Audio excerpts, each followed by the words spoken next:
Did you miss Mommy? Yeah. Did you miss Dada? Yeah. Where were we? Do you remember? Were we in Hawaii? Yeah.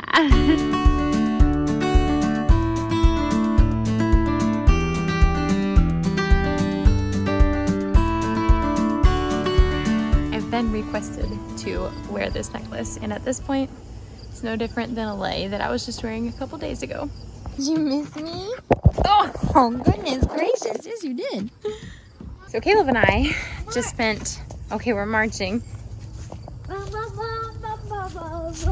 Caleb and I just spent the last 26, 27 hours wide awake flying back from Hawaii for a trip that he won through work. And y'all, let me tell you, I look ragged, and that's because I've been up for 26 hours. What are you finding in this jungle? My goodness. Look at all these ground cherries down here. Yeah. It is baffling to me what 5 days will do without a gardener in the garden. That is insane.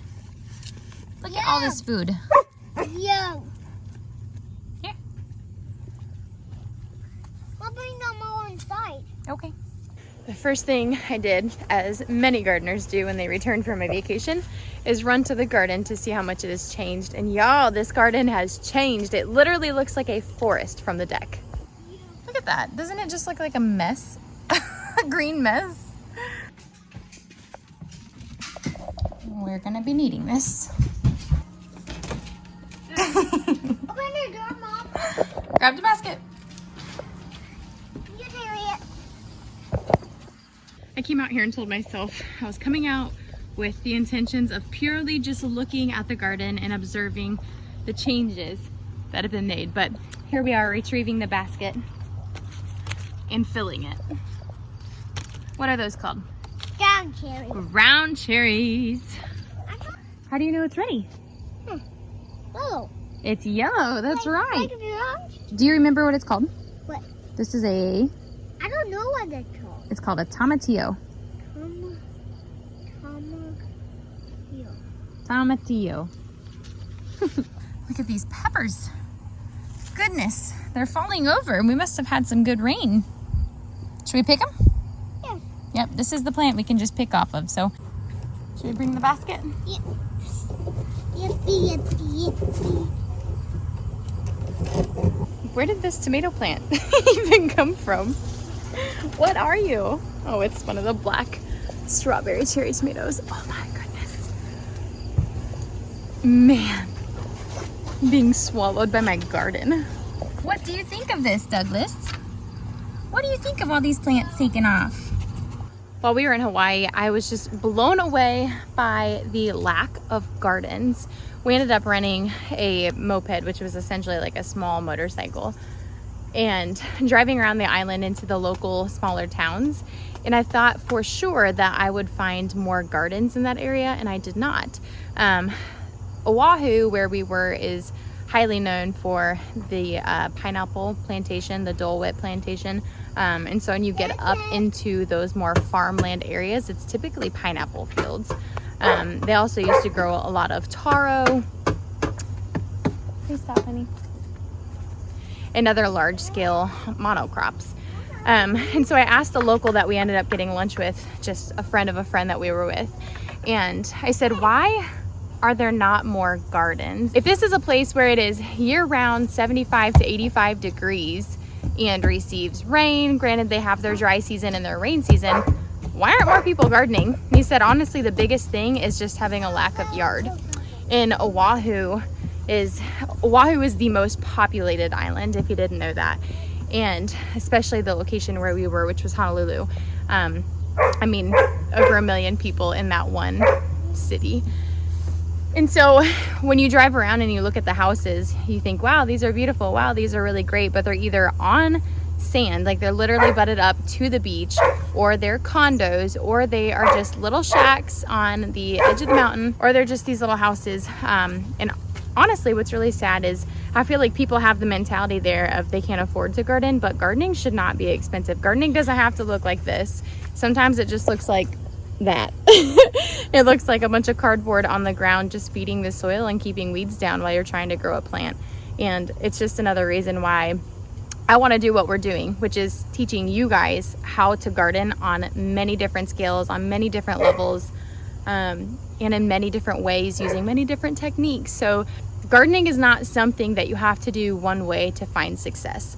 Gardening is something that you have to be willing to fail at to find success. Look, there are ground cherries this way.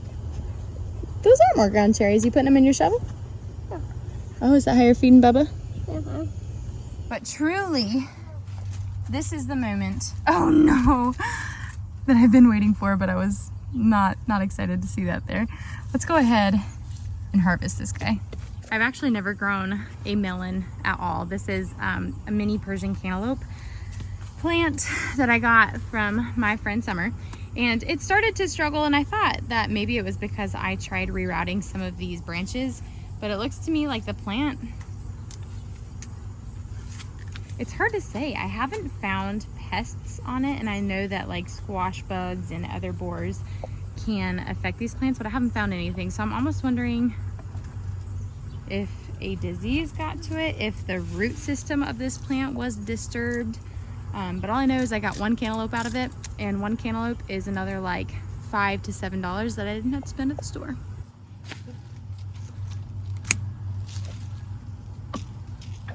That appeared very anticlimactic for you guys, but this is very exciting for me. We might be having this for dessert tonight with some yogurt.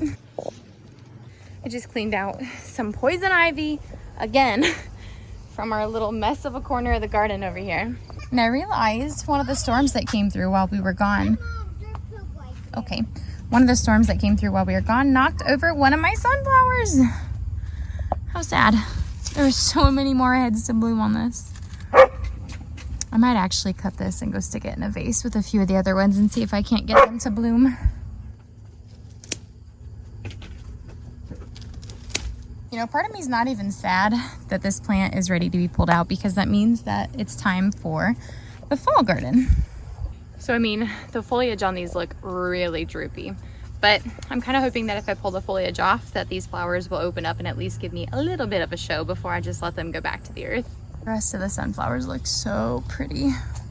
This variety is so interesting. I've actually never grown a variety like this. I wish I knew exactly what it was, but it reminds me a lot of the teddy bear sunflowers from Sunflower Seed.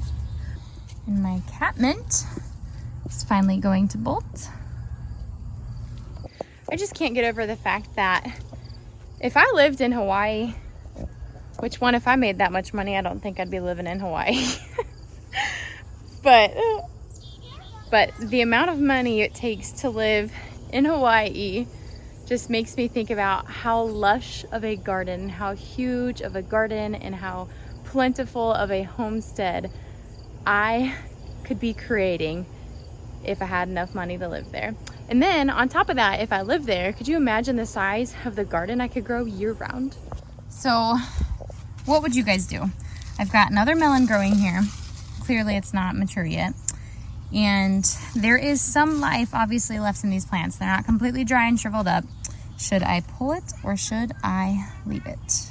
The cucumbers are starting to slow down. I'm not seeing as many blossoms. I do see more at the top, which is the younger part of each leg here. But you can see they're starting to dry up a little bit. I do need to harvest these again tonight too. If you haven't watched the surprise garden tour of my mom's garden, go ahead and go watch that. But so my mom has grape plants, which have been around for at least 100 years. But the grapevine that they have, I just stole some grape leaves from, because grape leaves are supposed to be a good additive to things like cucumbers when you're trying to pickle them. So I'm going to try that, because I haven't had a huge success with the bay leaves I've been using. I think I could increase my bay leaf ingredient per jar. It's poo-poo, honey. It's poo-poo. Don't touch. It's just old poo-poo. However, the grape leaves from my parents' house are free. So instead of buying more bay leaves from the grocery store, I just grabbed a whole little bundle of grape leaves from my parents' vine. So I don't know. I think I'm going to try to get that done tomorrow, if not the next day. I keep forgetting that I had this on. This is just the life of being a mother to a 3-year-old son.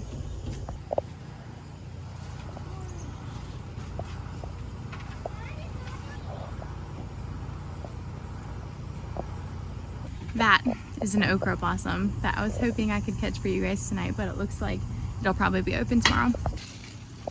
Looking good. So if you didn't know this about okra, you can eat it raw. The smaller the better, because the longer an okra fruit gets, the woodier or the more chewy, or I should say lack of chew, because it's so woody. It literally tastes like chewing on a stick if they're too big. Definitely pick them while they're younger. There's a sweet crunch to them. Would you even like this? You want a bite? You want some?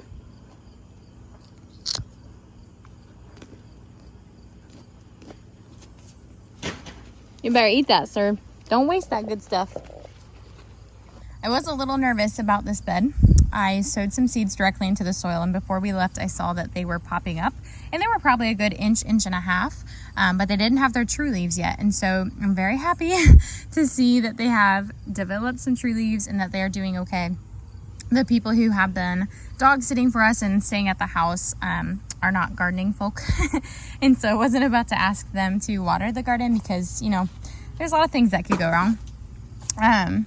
But however, Mother Nature beat them to it. She did the duty. She watered this bed. So it is actually doing really well. It does look like it needs another watering tonight. That's a little too dry. So I might do that tonight or in the morning. Well guys, I'm gonna go ahead and harvest only God knows how many cucumbers and tomatillos and some ground cherries I'm sure that my son missed. But I just wanted to say hey, and I wanted to explore my garden after being gone for a week with you guys, because we all know the joy and the anticipation of a gardener returning to their garden. So thank you for joining me tonight. I'll catch you guys on the next video. Bye.